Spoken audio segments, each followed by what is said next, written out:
Hello, selamat datang di channel saya Polseri dan sekarang saya bersama siapa? Mas Bayu Skak di sini. Apa kabar semuanya saja? Halo Paul. Siap. Dan sekarang ini kita mau jawab Question. Ya. Yang pertama dari Sawunta. Cara buat jomblo gimana? Salam buat Mas Bayu. Ya. Salam. Oke. Cara kuat jomblo. Oke. Cara kuat jomblo. Bagaimana mengatasi jomblo? Oke. Ya, kalau misalnya kalian itu jomblo, kebanyakan kan galau. Terus dia tuh merenung di kamar, nggak ngapa-ngapain, galau gitu kan. Ya, mengatasi jomblo itu usahakan. Jika kalian itu jomblo dan kalian itu galau kalian itu kalian kelola menjadi suatu karya. Seperti aku dulu startnya, titik baliknya kenapa aku bisa sampai dari sekarang ini. Dulu pertama bikin vlog itu mau Valentine, aku diputus sama pacar, terus galau. Tapi galauku itu bukan aku galau diem di kamar gitu, enggak.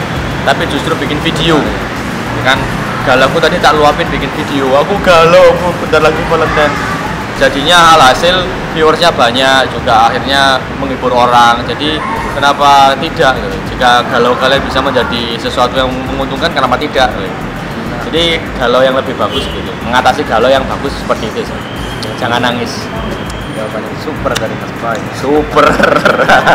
Ya, itu semua sudah mewakili lah. Oke. Terus yang Berikutnya dari Pandu Rizky Dayanto. Pandu Rizky Dayanto. Oke. Pasti ikut skak buber nih. Tanya dong, kenapa skak buber Solo nggak masuk list? Oke. Kenapa skak buber Solo nggak masuk list? Karena jadi menyelenggarakan skak buber ini susah gampang, karena kita ini hari H-5 baru start, dan ini 7 kota, bayangkan ini kita harus estafet gitu kan dari 7 kota tersebut. Jadi ini pun juga dadakan, jadi kita kotak masing-masing kota. Skakbetnya yang siap mana saja ya, di antara di Jawa Tengah ini yang siap itu Semarang sama si Jogja. Oke, jadi Solo antusiasnya menggelegar banyak sekali, tapi ketika kita mau ngadain sesuatu kan harus lebih teliti lagi, seperti contoh panitianya harus niat dan segala macam. Untuk yang Solo masih kurang, jadi kita lebih yang kuat panitianya itu lebih di Jogja. Nanti yang Solo bisa datang ke Jogja. Mungkin tahun depan kita akan menyelenggarakan lagi meet up atau skak buber juga di Solo. Oke. Jangan berkecil hati, bisa datang ke Jogja besok ya. Sekarang besok itu di Semarang dulu, terus lusa baru di Jogja, Solo. Toko KPM yang Jogja. Gitu ya. Siap. Sekarang pertanyaan selanjutnya dari Muhammad Rizal Fahmi. Tips jadi orang tampan gimana? Oke, tips jadi orang tampan. Muhammad siapa? Rizal Fahmi. Tips menjadi orang tampan itu ya gimana ya? Tampan maksudnya gimana? Coba Paul. Tampan ya, kalian harus percaya diri aja. Yakin aja kalau kalian tampan. Yakin aja. Begitulah. Karena sebagian besar orang memang terlahir tidak tampan kan. Sebagian dari kita lahir memang tampan gitu kan. Terus kenapa kita misalnya nggak tampan terus kita minder? Nggak usah. Pokoknya kita keep straight aja. Soalnya cewek itu nggak selalu mencari orang yang tampan. Cewek itu mencari orang yang bisa membahagiakan dia. Jadi kenapa kamu harus, aku nggak tampan berarti aku nggak bisa apa. Tidak. Jadi tips jadi apa tadi, tampan apa tadi pertanyaannya? Tips jadi orang tampan itu ya pokoknya ya tampan dalam artian kamu bisa menghibur orang lain, itu bisa membahagiakan orang lain. Kamu akan jauh dari kata tampan, kamu bisa dikagumi orang-orang tanpa kamu harus tampan. Mantap.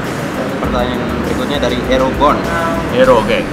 Etika apa saja yang harus diperhatikan saat menjadi seorang YouTubers? Oke. Etika apa saja? Ini pertanyaan yang bagus sekali, karena di Indonesia sendiri kita itu negaranya bukan negara bebas. Amerika negara bebas, kita bisa melakukan segala sesuatu apa yang kita inginkan, karena itu memang negara bebas. Tapi di Indonesia kita punya norma.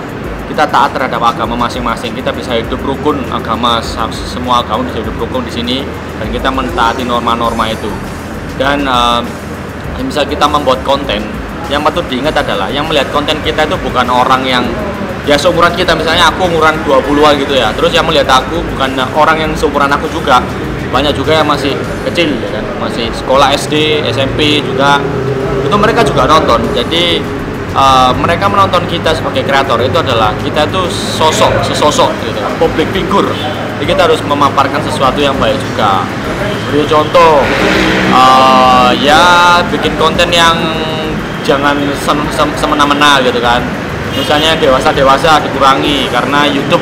Oke, sekarang YouTube masih belum dipegang-pegang sama KPI ya. Tapi bukan berarti kita bisa bebas, nggak, bukan begitu. Tapi kita harus punya etika juga. Jadi kita ngasih sesuatu yang juga baik juga. Tapi humor yang baik ya. Ya. Berikutnya dari XC Aditya Skriam. Mas Bayu ngomong janju dosa ora cuk.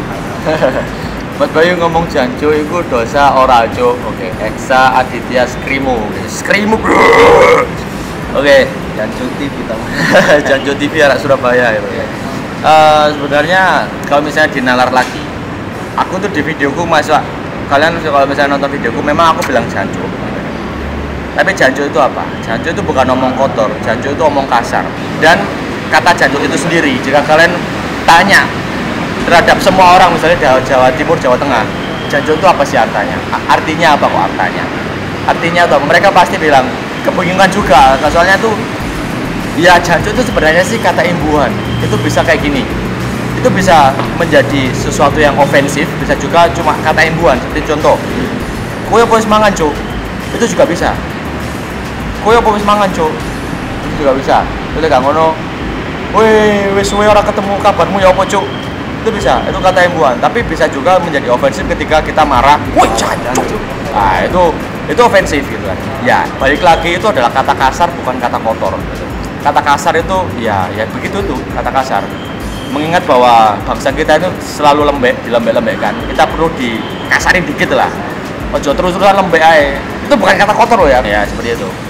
Pokoknya janjuk overall masih bisa dinalar bahwa janjuk itu kata imbuhan. Kata itu adalah kata khas kita kaum suku Jawa Timur, Jawa Tengah gitulah ya. Seperti itulah. Berikutnya dari Pecinta kopi hitam. Pecinta kopi hitam. Oke. Tips hadapin haters gimana? Oke. Tips hadapin haters. Oke. Sama ini Paul juga punya haters nggak? Ketika ngupload video ada yang thumbs up, ada yang thumbs down kan? Banyak juga yang Thumbs down banyak. Tapi jumlahnya banyak mana thumbs Banyak up? yang Thumbs up. Oke. Dari aku bertanya ke Paul barusan, banyak yang thumbs up daripada thumbs down. Sekarang gini, kalau misalnya kalian upload video atau misalnya aku upload video ke YouTube nih, terus aku dalam 1 minggu kisaran aku pasti akan dapat thumbs up sama thumbs down, jelas. Yang thumbs up itu kadang 5.000, 10.000 gitu kan, sampai segitunya.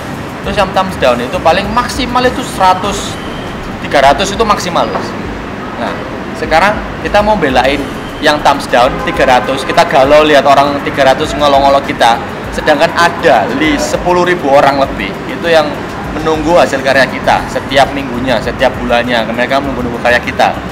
Terus buat apa? Kalian takut dengan haters? Yang haters itu cuma segini gitu. Karena di kehidupan kita itu haters itu bakal selalu ada. Asalkan kalian tetap berusaha dan semangat, jangan takut dengan haters, ya nggak apa-apa. Itu masih normal sih. Kalau dislike-nya masih dikit, like-nya masih banyak. Kalau misalnya dislike-nya lebih banyak daripada like, ya itu yang patut dipertanyakan. Berarti kalian melakukan sesuatu yang salah. Itu. Kalau misalnya itu masih dislike-nya masih sedikit daripada thumbs up, itu masih bisa dinalar, masih jauh lebih sedikit. Misalnya thumbs up-nya 1000, dislike-nya cuma 13. Lah saiki wong 1000 gelo tapi wong 13 ya apa? Ya mate ta wong 13 iki, kalau aku bingung wong 13 iki mbok pikirno nggih. Wes dadi Jawa wis ya. Ya jadi seperti itulah ya, paham ya. Paham. Seperti itu. Kalau pertanyaan dari saya, pernah ketemu haters yang langsung menempati? Selama ini belum pernah. Karena overall orang yang nge-hate itu jarang untuk yang mereka berani bilang langsung ke depan. Kalaupun mereka berani, berarti kita melakukan hal yang salah. Misalnya aku bikin video yang sangatlah tidak patut ditonton, terus aku pasti bakal dapat haters yang sangatlah maniak. Mereka nemuin aku, terus mereka sampai misuhi aku di hadapan, berarti aku yang salah juga. Berarti aku bikin konten yang sangatlah buruk. Tapi selama ini masih belum ada. Mereka cuma bilang gue jelek, tapi dalam bentuk komen di YouTube. It's normal. Jangan menyerah gara-gara haters. Kecuali kalau misalnya hatersmu lebih banyak daripada likesmu, itu ya berarti kamu, kalau misalnya kamu nggak nganu, berarti kamu nggak punya malu. Ada yang salah dengan kamu, itu harus diperbaiki lagi, kontennya harus diperbaiki gitu. Tapi kalau misalnya Paul tadi, nah dislike cuma dikit, yang like banyak ya, jangan dipikirkan apa-apa. Oke, itu tadi semua pertanyaan yang dijawab oleh Mas Bayu Dan juga Paul. Iya, terima kasih sudah Nonton, jangan lupa subscribe ya channelnya Paul ini, oke? Mas Bayu juga. Oke, terima kasih banyak ya Paul ya. Iya, terima kasih juga sudah. Oke, terima kasih banyak ya. Oke, ini di Semarang kita lagi ya. Buat kalian semua, Ngenten pun. Oke lah, bye.